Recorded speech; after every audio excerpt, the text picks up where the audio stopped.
Good evening. Thank you all for being with us here in person. Thank you all for being with us online tonight. If you're watching right now, or maybe at some other time in the future you're watching, and I'm honored to be in your presence and to have the gift of your time. I know it's a precious resource now. So let's begin with prayer. Take, Lord, all my liberty. Receive my memory, my understanding, and my whole will. Whatever I have or possess, you've given to me. To you I restore it wholly, and to your will I utterly surrender it for my direction. Give me the love of you only with your grace, and I'm rich enough. Nor do I ask anything besides. An ancient prayer. Another ancient one. Oh, Lord my God, teach my heart this day where and how to see you, where and how to find you. You've made me and remade me, and you've bestowed on me all the good things I possess, and still I do not know you. I've not yet done that for which I was made. Teach me to seek you, for I cannot seek you unless you teach me, or find you unless you show yourself to me. Let me seek you in my desire. Let me desire you in my seeking. Let me find you by loving you. Let me love you when I find you. Look at that part in there. You've made me and remade me. What I always have in mind, that passage from Jeremiah 1:5, where the Lord says that he knew us before we knew him. He saw us while we were in our mother's wombs, and that he created us with a purpose and with a plan. And then the second part of that prayer is, I haven't done that for which I was made. Why were you made? What's your purpose? Have you fulfilled that purpose? I think one of the things that happens to us as we move through life is we need to get in touch with God's purpose for our life. And then as we get in touch with his purpose for our life and we live into it and fulfill that purpose, then we position ourselves to hear him say, well done, good and faithful servant. See, it's not a matter of just filling time and sucking up air here on earth. It's what do you do with that? What do you do with it? What do you do with it that honors him and fulfills the purpose for which you were created? So we're going to talk about Moses. And I want to start with the end of Moses' life. These last 3 verses in the book of Deuteronomy. The first 5 books in the Bible are called the books of Moses: Genesis, Exodus, Leviticus, Numbers, and Deuteronomy. And the last 3 verses in the book of Deuteronomy are Moses' eulogy. And I want to start there. And there has not arisen a prophet since in Israel like Moses, whom the Lord knew face to face, none like him for all the signs and wonders that the Lord sent him to do in the land of Egypt, to Pharaoh and to all his servants and to all his land, and for all the mighty power and all the great deeds of terror that Moses did in the sight of Israel. There's not arisen a prophet since in Israel. Of course, this is in the Old Testament. There's been no prophet since until you hit Jesus. See? Until you hit Jesus. In the book of Hebrews, the 3rd chapter, we're told that Jesus has been counted worthy of more glory than Moses. Now, Moses was not just some rinky-dink. He was somebody. Jesus was counted for more glory than Moses. And why was that? In verse 8, we're told it's because Moses was a servant, but Jesus was God's son. Moses is mentioned over 700 times in the Bible. The only person that did more miracles in the Bible is Jesus himself. He was somebody. He was a hero. Do y'all have heroes? When did you start having heroes or thinking about heroes? Moses is a biblical hero. He's in that hall of fame of heroes in the 11th chapter of the book of Hebrews. When I was a little fella, first hero that I was aware of was my father.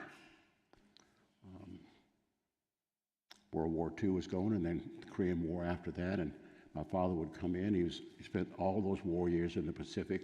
He was a naval officer. He'd come in, and he'd have his uniform on with all the braid and the medals and all the rest of that stuff, and he was somebody. And then he'd disappear. He'd be gone, And in between time, then my next hero was my step-grandfather. I called him Mr. Mack.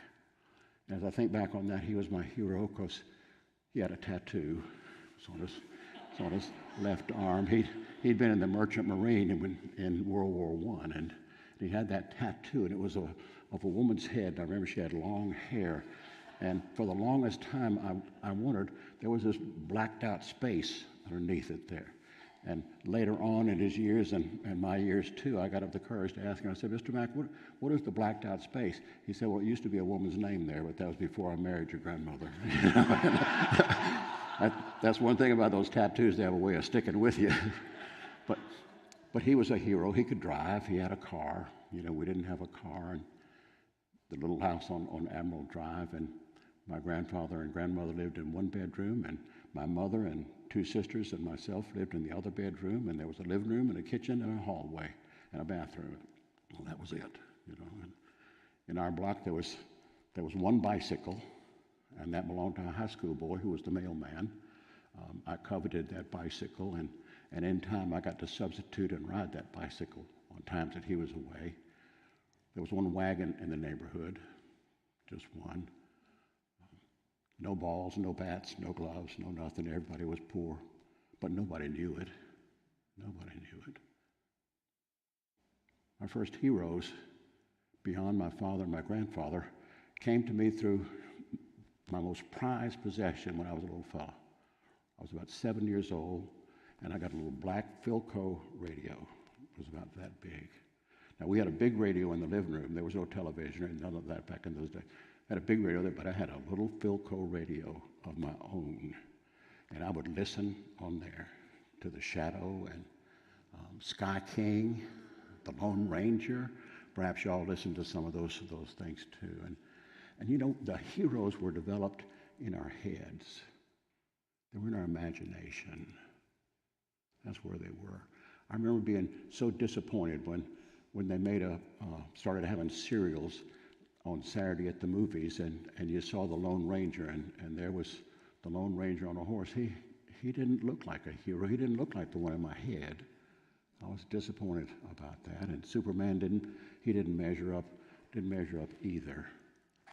First time I heard about Moses was in a Sunday school class. The teacher had a felt board, and you had these little cutouts that you'd stick up on that felt board, and Moses was about that big. See? And I knew that wasn't right. See? But I didn't know anything about the Bible, so I didn't even have an imagination in my mind about Moses, and until I heard the teacher talk about it, and I felt cut out of David and those things, but you knew those weren't real, see. And so I began to develop over time in my mind the idea of these biblical heroes. What would they have been like? And the first one that I remember that seemed to match my expectations was a statue of Moses. I took a group of students to Europe in 1970, and a part of that time was spent in Rome. And I saw Michelangelo's great statue that was sculpted in the 1500s. It's an amazing, it's 9 feet tall. And look at the arms on him. Look at it. He's got abs. He's a man. See, he's bigger than life. He has mythical proportions about him. It was meant to be for the tomb of Pope Julius II, but it didn't end up at the Vatican where his tomb was. Instead, it ended up in a little church of San Pietro in Rome, an out-of-the-way place. And it looks out of the place because it's a little church, but it is an amazing statue. And if you look at it, look at his head, and you can see those two things coming out of the top of it up there. You know, those are supposed to be horns. And that dates back to the ancient Hebrew language. Moses, when he came out of God's presence, had rays of light, but in the ancient Hebrew language, there was not a word for rays, and so they used the word for horns instead. And that stuck down through. And so when Jerome translated the Bible from Hebrew into the Latin, the Vulgate version of that, it was horns in there. And then that's what Michelangelo used. But he didn't have any horns on his head. That's supposed to be the light, the rays of light coming from having been in God's presence. And under his right arm, there are the tablets of the law. And notice his left arm is flexed, and it's like he is. And look at his face. He's not smiling. It's like he's mad. And the idea, and the folks in that write about what Michelangelo was thinking was that this was kind of a depiction of Moses. He comes down off the mountain, he's got the tablets, and he sees the Israelites with the golden calf. And it's like he's fixing to go and kick somebody's behind. There's that anger in it. But if you ever see any of Michelangelo's work, you can recognize it from any other statuary anywhere. It is so smooth, so fine. You know, you look at his beard, you can get up close to this statue, at least you could in 1970. How do you sculpt strands in a person's beard and all that? It is just absolutely stunning. The same way if you walk in 1970, you walk into the Vatican. They have side chapels down both sides and around behind the high altar, and the first one on the right-hand side is the Pietà. It is amazing, amazing. And back then you could walk right up to it, rub your fingers all over it, you know, and there was a place on his hand, on Jesus' hand that's hanging, he's dead, on Mary's lap, where people have been kissing that finger for centuries, and the kisses had worn it down, you know, just people of faith. And now you can't get to it. Some jerk went in there a few years after we were there, hit it with a hammer, so now it's behind bulletproof glass and all the rest of that stuff. But it just absolutely stunning. But here's the thing about it. Moses didn't look like one of these imaginary heroes that I had in my mind. He looked real. Now, he was too big, but he looked real. See? But it's an illusion. Because you see, biblical heroes are not recognized by their strength. They're recognized by their weakness. See? I believe that David and Jesus and Moses, Abraham, I believe that those fellows were dressed and walking down the street in our day and time, you would not be able to pick them out.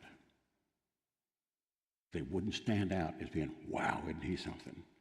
See? Because the idea in biblical heroes is they're heroes because of their faith, and God works through them, and God gets the glory. They accomplish what only God could accomplish, but they're his instruments. So you're not going to see this awesomeness about the person. You know, and that's one of the things. There's nothing that Moses does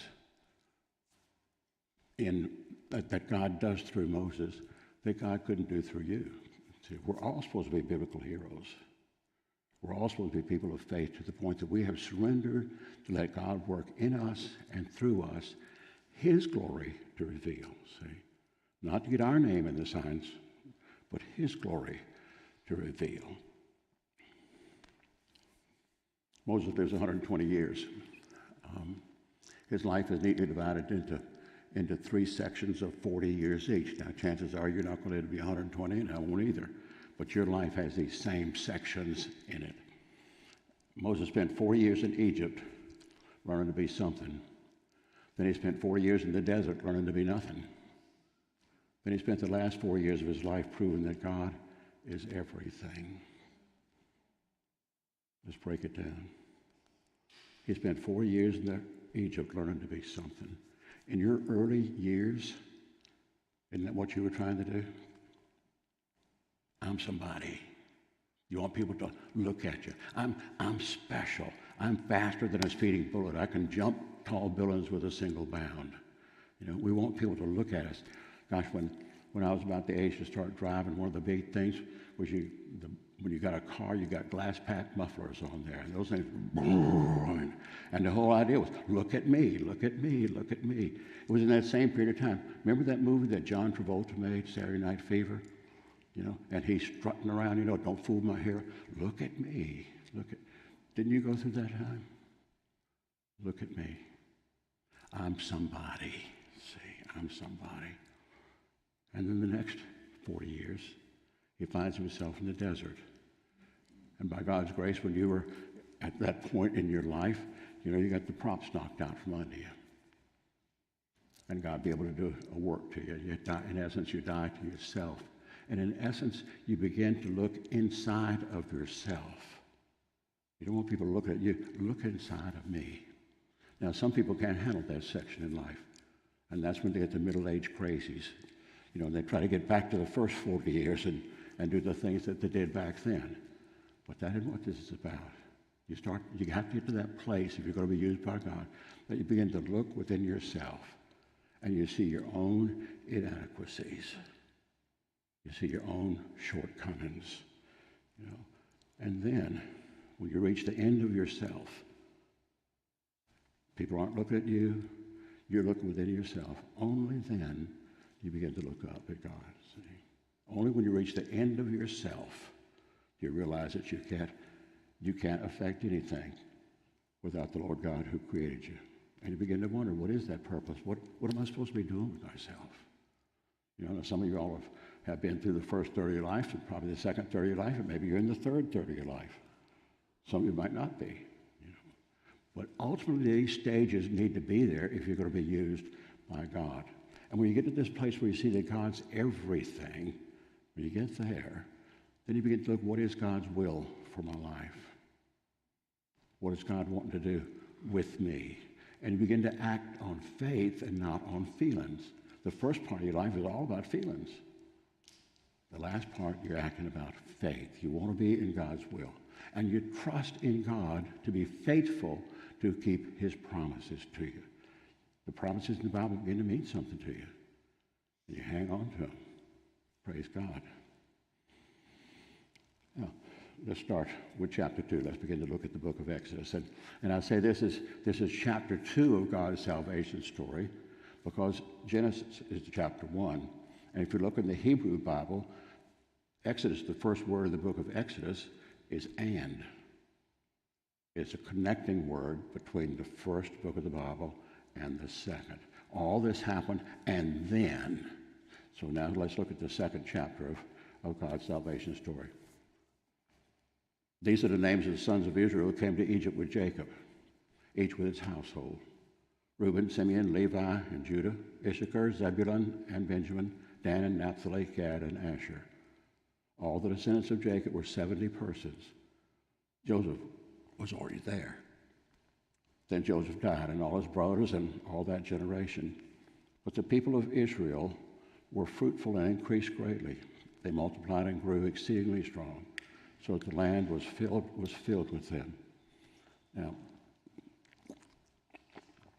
your story did not start with your birth, and neither did Moses' story. There's the story before the story.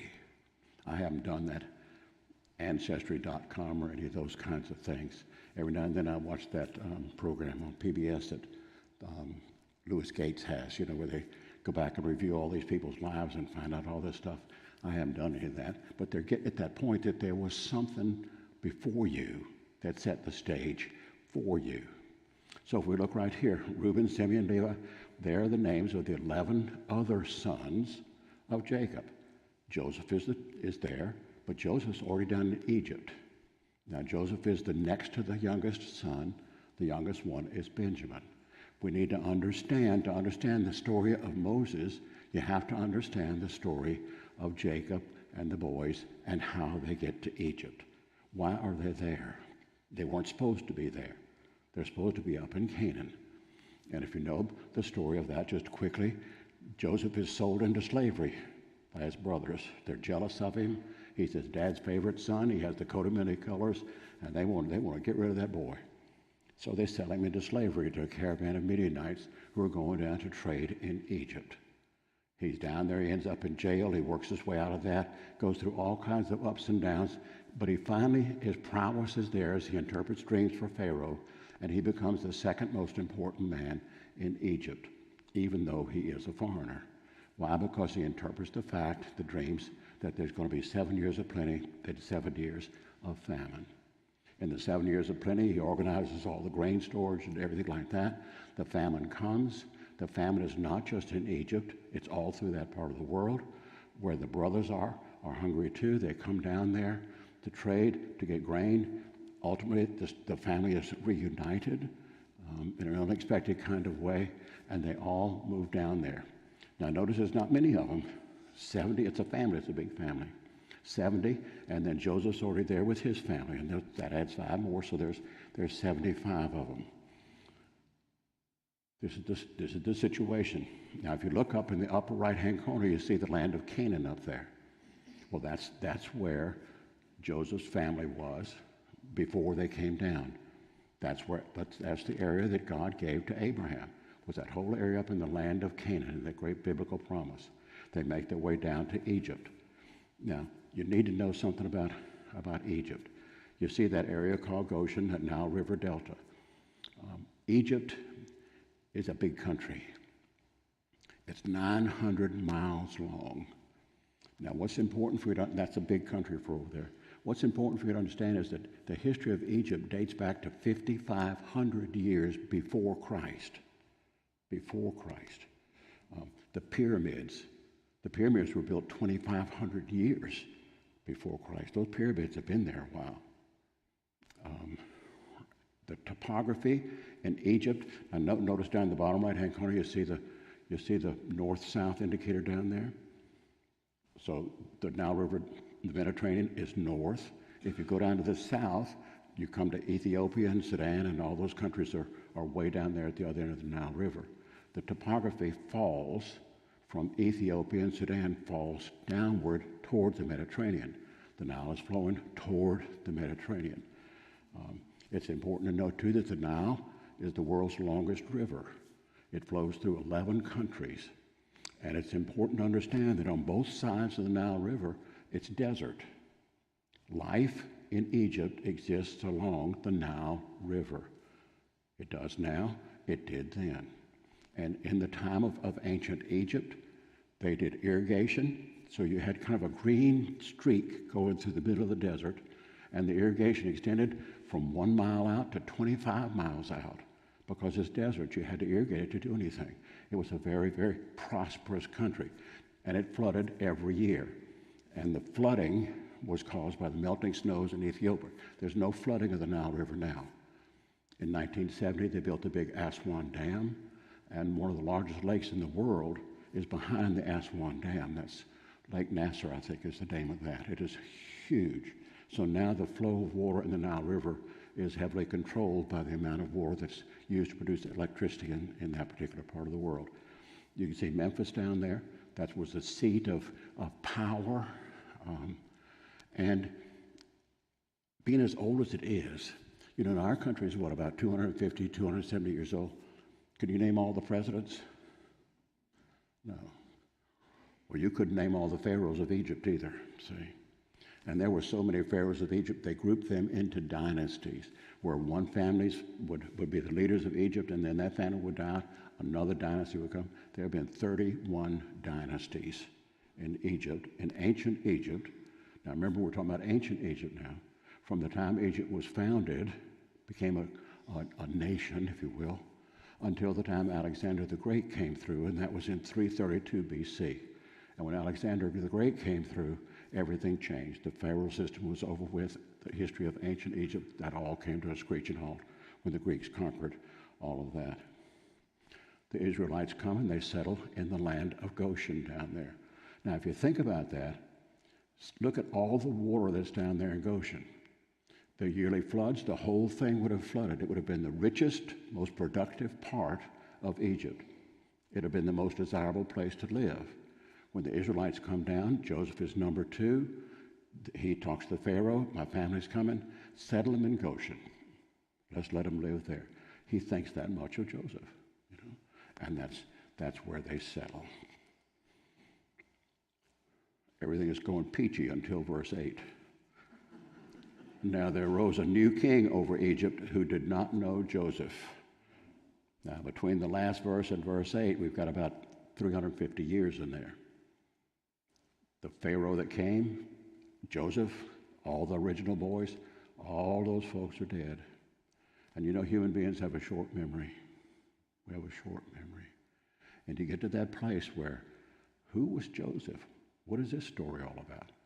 Why are these people here? What's going on? A new king who didn't know Joseph.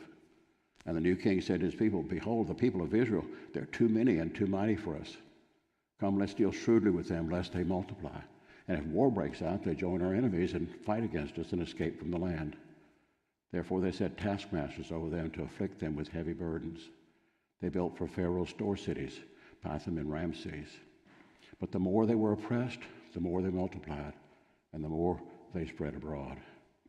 And the Egyptians were in dread of the people of Israel. So they ruthlessly made the people of Israel work as slaves and made their lives bitter with hard service in mortar and brick and in all kinds of work in the field. In all their work, they ruthlessly made them work as slaves. Then the king of Egypt said to the Hebrew midwives, one of whom was named Shiphrah and the other Puah, when you serve as a midwife to the Hebrew women and see them on the birth stool, if it's a son, you shall kill them. But if it's a daughter, she shall live. But the midwives feared God and did not do as the king of Egypt commanded them, but let the male children live. So the king of Egypt called the midwives and said to them, why have you done this, and let the male children live? The midwives said to Pharaoh, because the Hebrew women are not like the Egyptian women, for they're vigorous and give birth before the midwife comes to them. So God dealt with the midwives, and the people multiplied and grew very strong. And because the midwives feared God, he gave them families. Then Pharaoh commanded all his people, every son that is born to the Hebrews you shall cast into the Nile, but you shall let every daughter live. Now, when's this going on? Let's put it in a historical context. And I use the biblical dating system. There are different ways of dating this, but we're using the Bible as a book of faith, and so we'll use the biblical dating system. The Bible tells us that Solomon began to build the temple in the 4th year of his reign. We know for sure that was 962 BC. We know from 1 Kings there are 480 years between the Exodus and the start of the temple. We know from Scripture that the Israelites were in Egypt 430 years. So what that means is that Joseph enters Egypt around 1857 BC, and the Exodus takes place in 445 BC. The pharaohs at that time could have been Thutmose III or his successor, Amenhotep II. It would have happened during the 18th dynasty. Now, there's a couple of things about that. The 18th dynasty was the time when Egypt was at its very most powerful and productive. Before Thutmose came to the throne, Egypt had been invaded by a foreign group of people called the Hyksos. They had ruled over Egypt for a period of time. Egypt never had an army at all. Egypt was protected by its deserts on both sides, by the ocean on the north. They didn't think they needed an army, and up there was the mountains. They didn't think they needed one up there either. But the Hyksos came in from the south and won. Thutmose raises up an army. They overthrow the Hyksos, and he becomes the new Pharaoh. He's the new king who did not know him. Now, one of the things about that, he had lived during a time when foreigners had invaded and taken over Egypt. So he is very leery now of any foreigners that are there. If you look back over there, he's the one that's doing the talking in here. We're looking here. Behold, the people of Israel, this is the one who's afraid of foreigners now, are too many and too mighty for us. We've got to deal with these folks, else they'll get more and more and more. And if war breaks out, they'll join our enemies. He doesn't want them around. We've got to get rid of these people.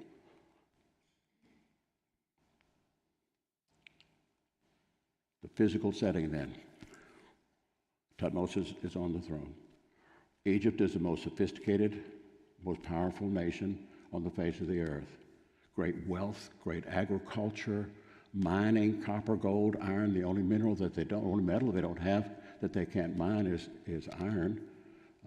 Architecture, engineering, astrology, art, music, they are out there. I mean, medicine, they've shown that the people of Egypt, the doctors in Egypt, were doing brain surgery back then. Now that's something. They were filling people's teeth back then. They were very, very, very advanced. Hieroglyphics, you know about that language, but they had a working language called Akkadian. Hieroglyphics is all the signs. It's hard to speak in terms of signs. Their working language was Akkadian, but there were also 4 other languages in use in Egypt at this particular time. There were slaves there. Now, you need to understand that in the ancient world, at all times in the ancient world, at least half of the people were enslaved by the other half. At all times. The pyramids were not built by the Israelites. The pyramids were built by slaves long before the Israelites came there. Remember, I just told you a minute ago, Joseph, how did he end up in Egypt? He was sold into slavery. You probably watched that movie, The Gladiator, at some point in time.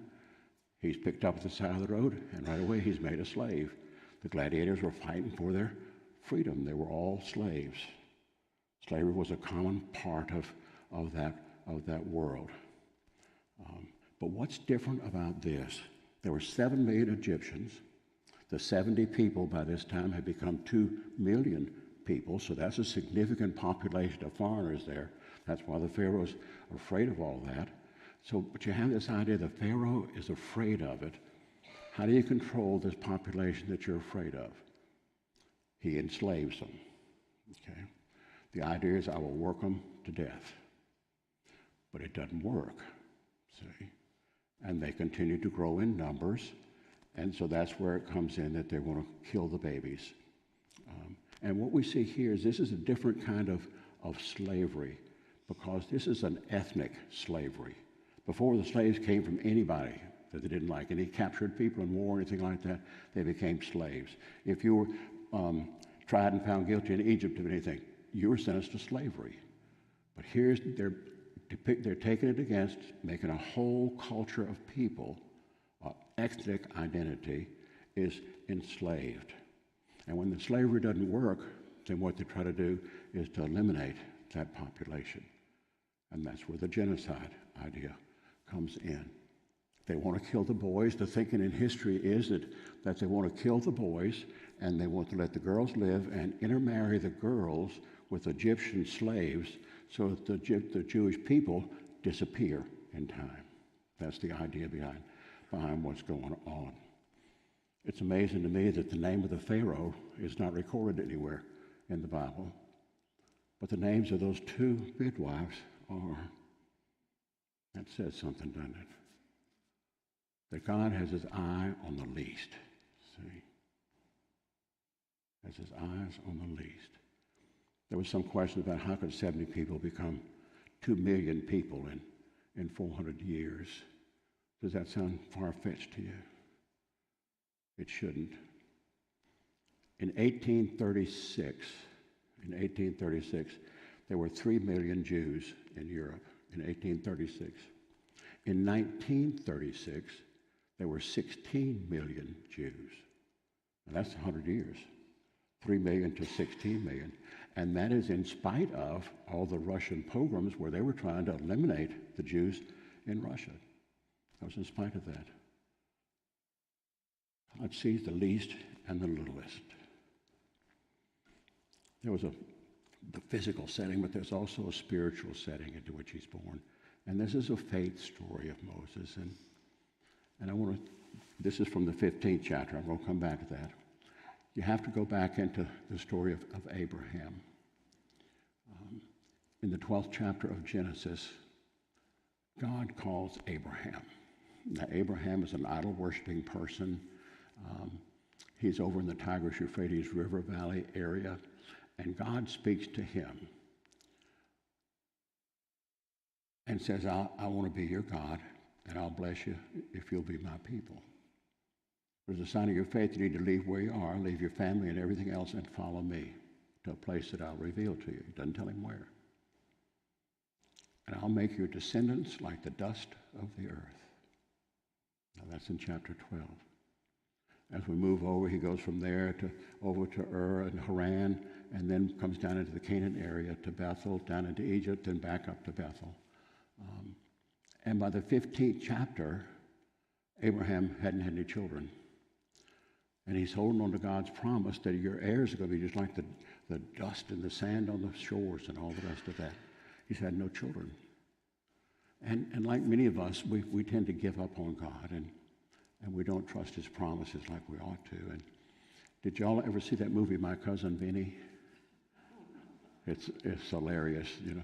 Anyway, there's this scene when Vinny's sitting on the porch and the woman, I forget what her name is now, but anyway, he's trying to do his law stuff and she's stomping her foot going up and down. My biological clock is ticking, you know, and she wants a child and all that.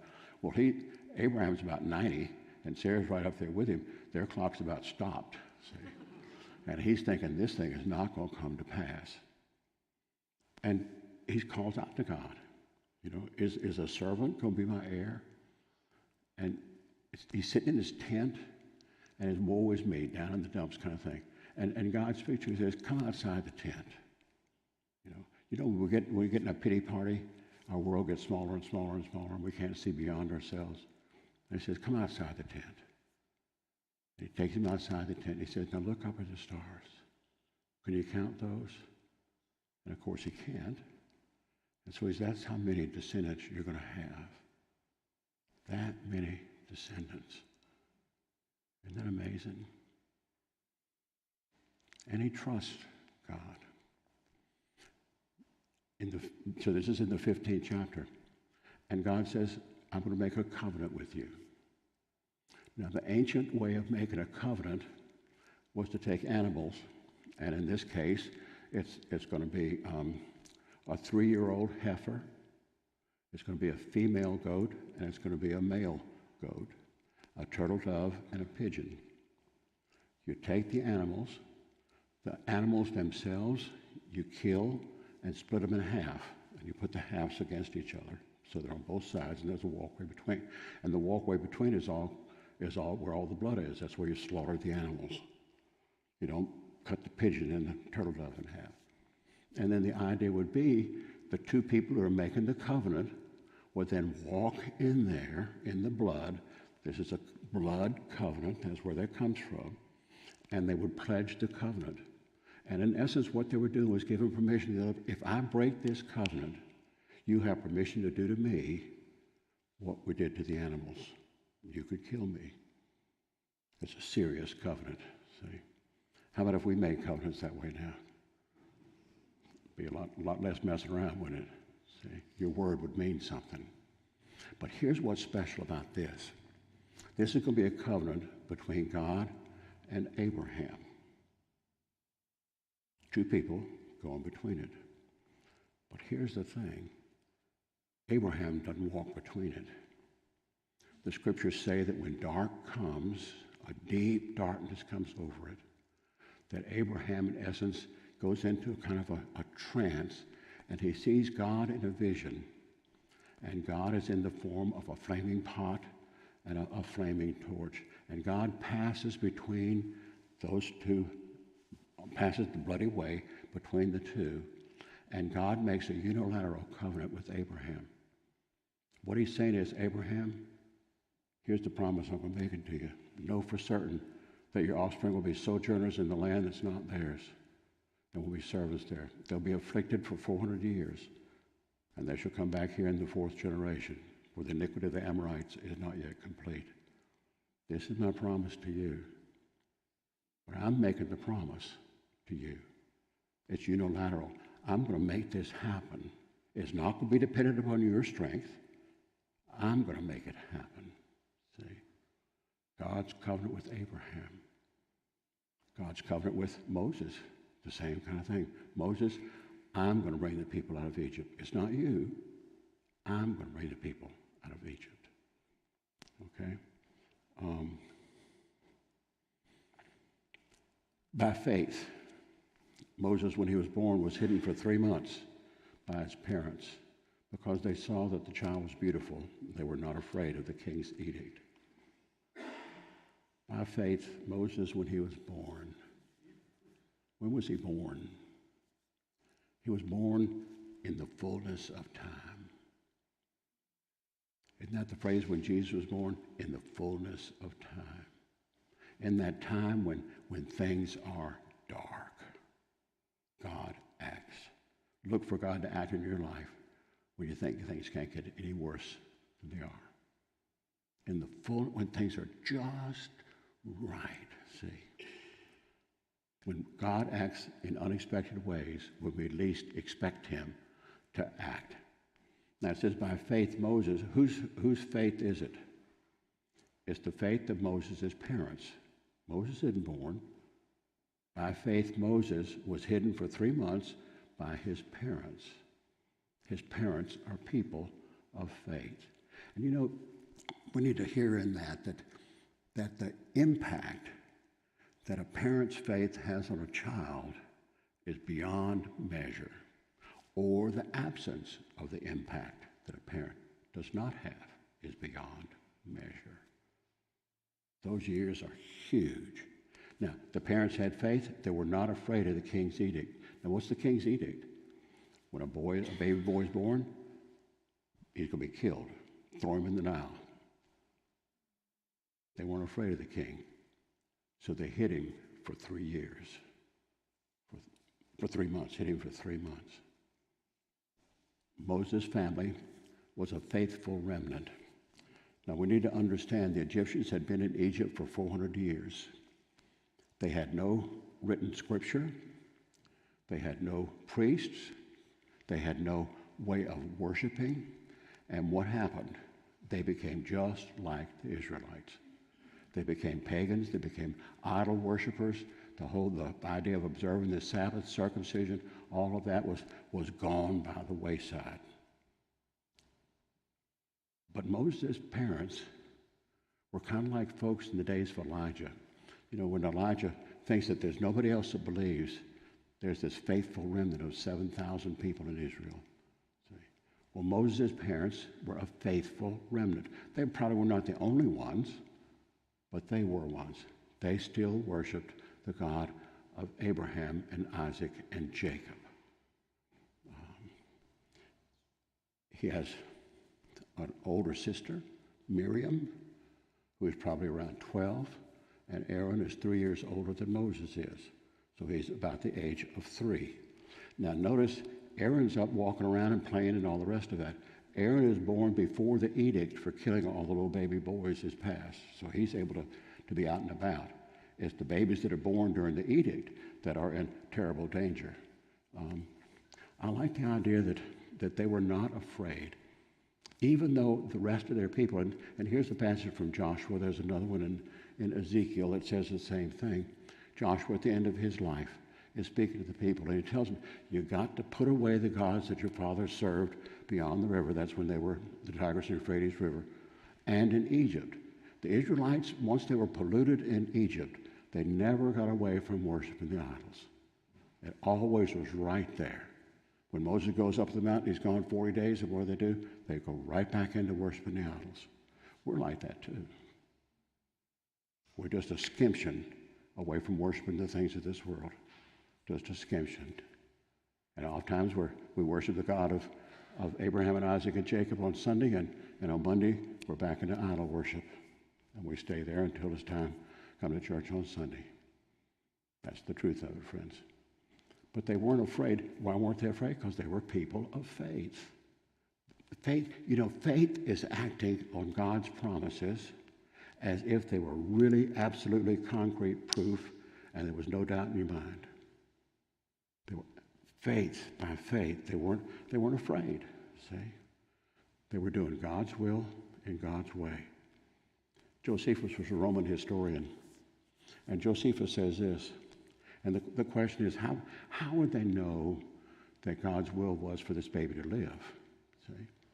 And Josephus says that in a dream, that it was announced to Abraham, the daddy, that Moses was going to be the deliverer of the people. Now they had been, remember, they're faithful people. They know the promises that were made, and the promise that was made in Genesis 15 is in 400 years, they're coming back. They're coming back. Well, if they're going to come back, somebody's got to lead them back. And so the people, just like in the time of Jesus, there's this feeling abroad that it's time for the Messiah. Among the faithful people, and when Moses is born, there's this feeling, the 400 years, that's over with. It's time. It's time. God's going to do something. And then there's this passage that when Moses was born, he was beautiful in God's sight. I've seen a lot of babies, y'all have too, you know. Every parent thinks their baby is beautiful. And they'll show you the baby and say, oh, isn't he or she just adorable? And you wonder what to say sometimes, because from your perspective, not every child is adorable. Not everyone is beautiful, you know. And so you scrap, oh, yes, I mean, that's a baby there, you know. You'd look for things to say. But the thing what's the point that's being made here is that God sees us before we see God. It's back to that Jeremiah passage. That in God's eyes, this baby was beautiful. This baby was special. This baby was going to be used by me. I'm forming this baby for my purposes. See? And when they see what he does, they're going to say, I'm beautiful. See, God looks in our hearts. He doesn't, you know, that's the way it is, y'all. You fall in love or something like that, you know, and you fall in love with somebody, and you fall in love with them, and they're the most beautiful person in the world, see? To you, not to everybody. But see, have you ever thought about the fact that you're beautiful to God? See? He created you just the way you look today. Just the way you look today. And you're beautiful. It is amazing to me how much of society is geared towards selling products to modify the way we look, thinking that there's a better standard for beauty than God's eyes. See? Isn't that so? And I've seen pictures of people, and I've seen people who've had all kind of work done to them, and I say to myself, oh, honey, you should have left it alone. Should have left it alone, you know. Maybe you've had that thought too. But you can't improve on God's workmanship. You just can't, see. So he's beautiful. And I like the idea of Miriam. Miriam is the first Mary in the Bible, the very first one.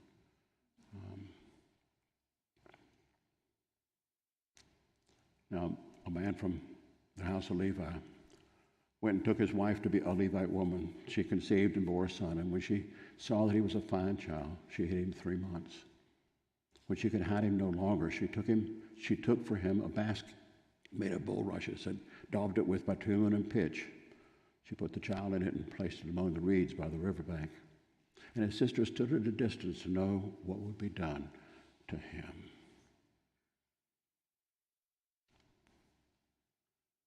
She put the child in it and placed it. I used to think that when it got to this point in Moses' life that Jochebed was anxious and afraid and scared, and that the child would be found out. And so she makes a little basket and she puts it in the river to drift on down the river in an effort to save his life. But that's not what's going on here. She places it in a specific place. I think maybe I thought that's what happened with it, because that's how it shows in the movie The Ten Commandments, you know, and that's what she does. I've read also that in Egypt at this day, in that particular period in history, that they had an annual festival. And in that annual festival, every family made a basket, just like this, made a basket, and had a lid on it. And in that basket, they would put their hopes and prayers and dreams for the next year. And they would close the basket up, and they would light a candle and put it on the top. And at dark, all the little baskets would put in the Nile, and they'd be drifted along. See? And at one time I thought, well, maybe that's what was going on here. She was trying to camouflage the baby in the midst of all these other baskets floating around. The baby would surely have been her hopes and dreams. It would have been everything about the future for her. But that's not what's going on here. I like, too, the fact that the word that's used for a basket here is only used one other time in the Old Testament. It's the same word that is used for the ark that Noah built. Isn't that unusual? The same word, the ark that Noah built. The idea that here is God's salvation story being carried along in Noah's time and in Moses' time. She placed it among the reeds. Now, what's important here to understand is by faith, she hid the child for 3 months. By faith, she makes the basket, and she places it at a certain place. Faith acts. That's the teaching here. If you are faithful, you act on your faith. Faith is not something that's hidden away in your heart. It's something that's visible to other people. Your faith is played out. That's what she's doing. She's acting by faith. And the thing is, she placed it specifically in a place.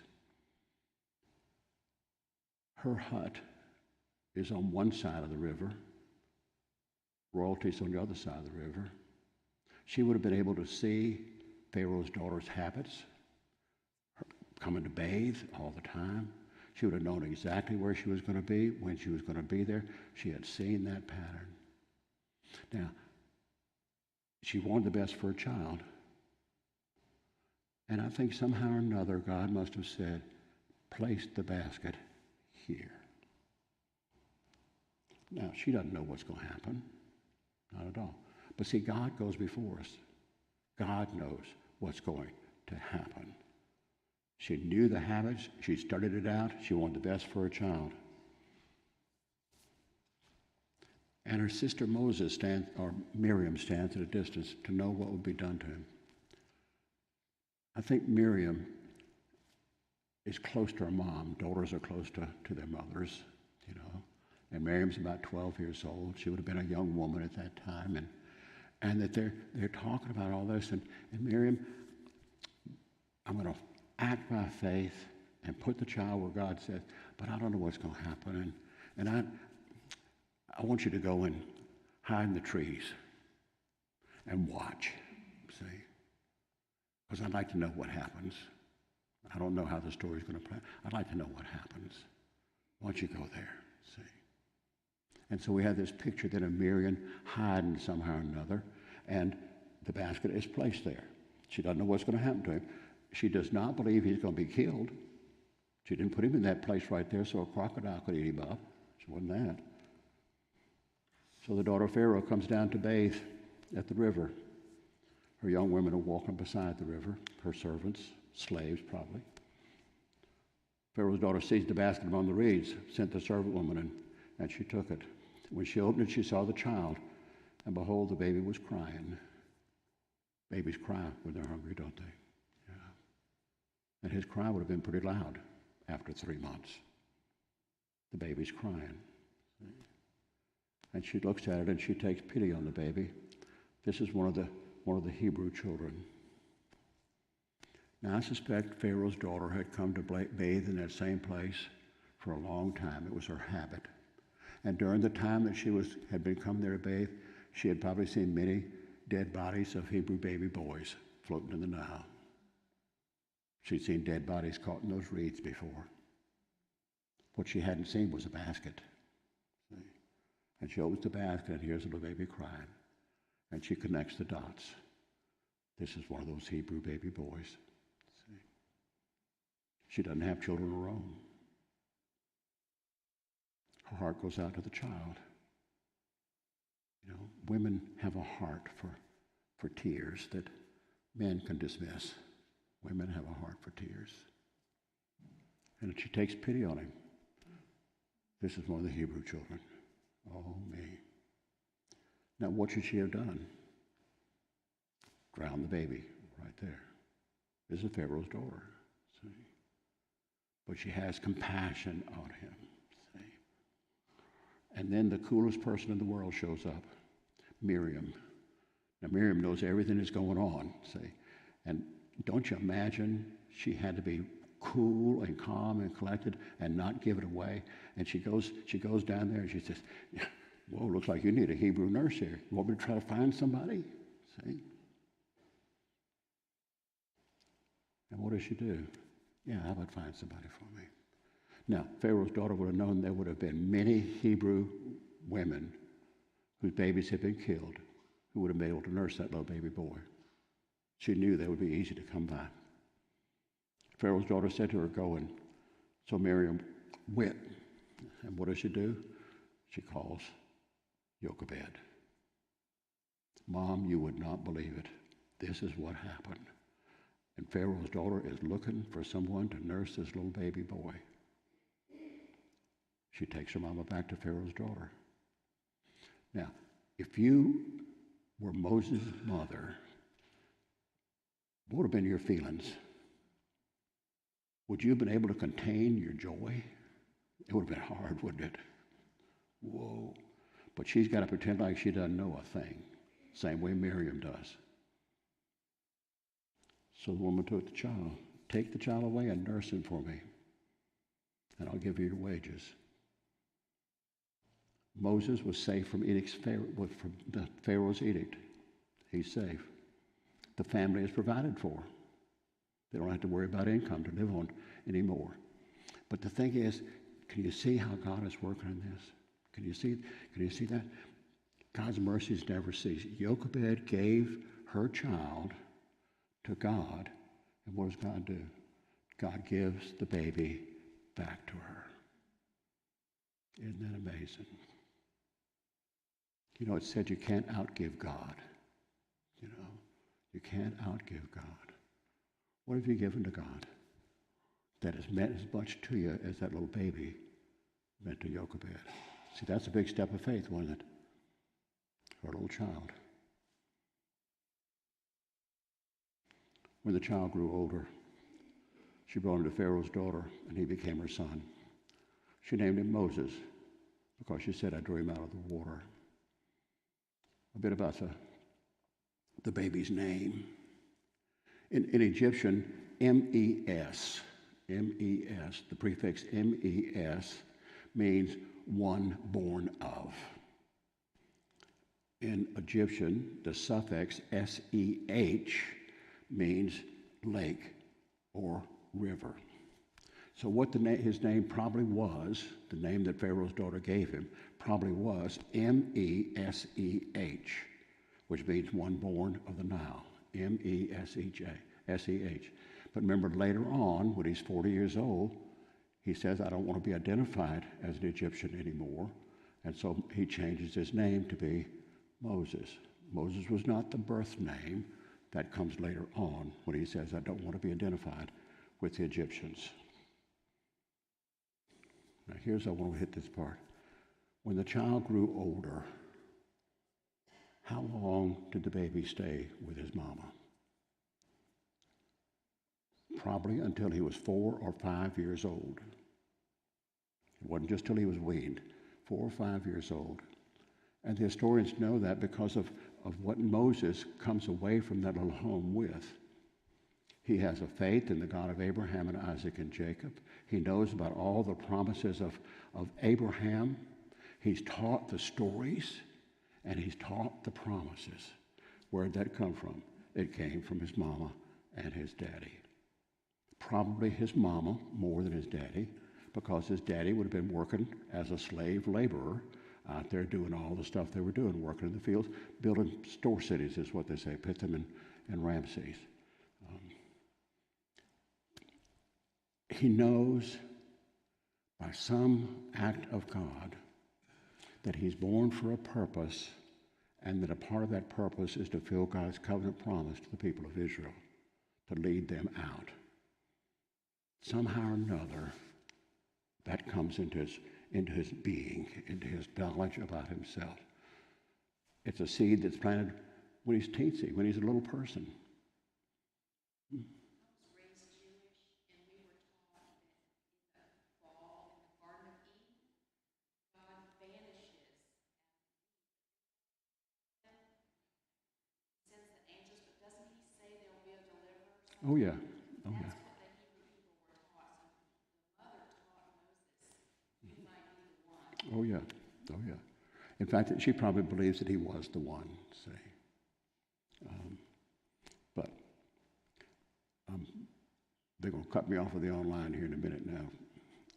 I'm 7:59. I got to be out of here in 3 minutes, so or else we're off of the deal. So there's something about, maybe Elon Musk is going to fix all that, but we'll see. the big points that we want to take away from this. Neither wealth nor sophistication leads to godliness. There was no wealthier country, there was no more sophisticated country than Egypt in the time when the Israelites were there. And yet the Israelites, in the presence of the Egyptians, were among the most paganistic people in the world at that time. Because you've got resources does not lead to your being godly. In fact, very often it takes the other way. The more you've got, the less godly you are. Salvation is of the Lord. Pharaoh couldn't let the people out of there. He wouldn't let them go. One of the things that's true about this is God delivers us. Government does not deliver us. Social institutions do not deliver us. Do not turn to the federal government for your salvation. It is not coming from there or any other place. Salvation comes from the Lord and from Him alone. When God works through you, you're not going to be glorified. He's working through you because you are so humble that He will get all the credit.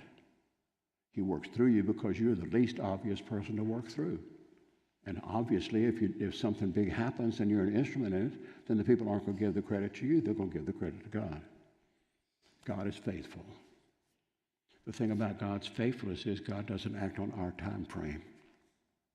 We throw up a prayer and we expect God to answer it in 15 minutes. It's like those people that send a email message. It's like they're patting their foot waiting on you to answer the thing back again. God doesn't work like that. God has a way, and He has a time frame. And in the fullness of time, God keeps His promises. He makes that promises to Abraham. It's 400 years before it's filled out. See? But God keeps His promises. He's a covenant maker and a covenant keeper. And then the other big thing of this is the darkest hours just before the dawn. The people of Israel are in desperate straits. Maybe you're in desperate straits today. Maybe it's a dark hour for you. Maybe it's a dark hour economically or socially or physically. I don't know. But it's in the darkest hours that the light of Christ is most easily seen. You go into a pitch black room, strike one match and you'll see it, won't you? But if all the lights are on and you don't need the light, strike the match and you won't even notice it. God is the light of Christ. In the darkest time, watch for the light. The darkest hour is just before the sun, the S-O-N, comes up. Heavenly Father, thank you for our time together. Thank you for the Scriptures. And Lord, we pray that as we've talked about these first few chapters of the book of Exodus and referred back to Genesis in there, that we'll be inspired now to get into the Bible ourselves, to read it for what you would have it say to us. That Bible's written to each of us personally, and it's a message about how you formed us and how you created us, and we can see in the lives of others what you want to do in our lives.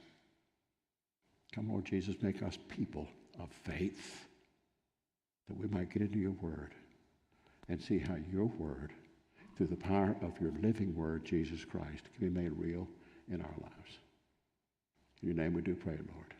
Amen and amen. Thank you all again for coming. I hope to see you next Wednesday night, and we'll go on and maybe get a few more chapters done before we wind up in here. Go in peace to love and to serve the Lord. Thanks be to God.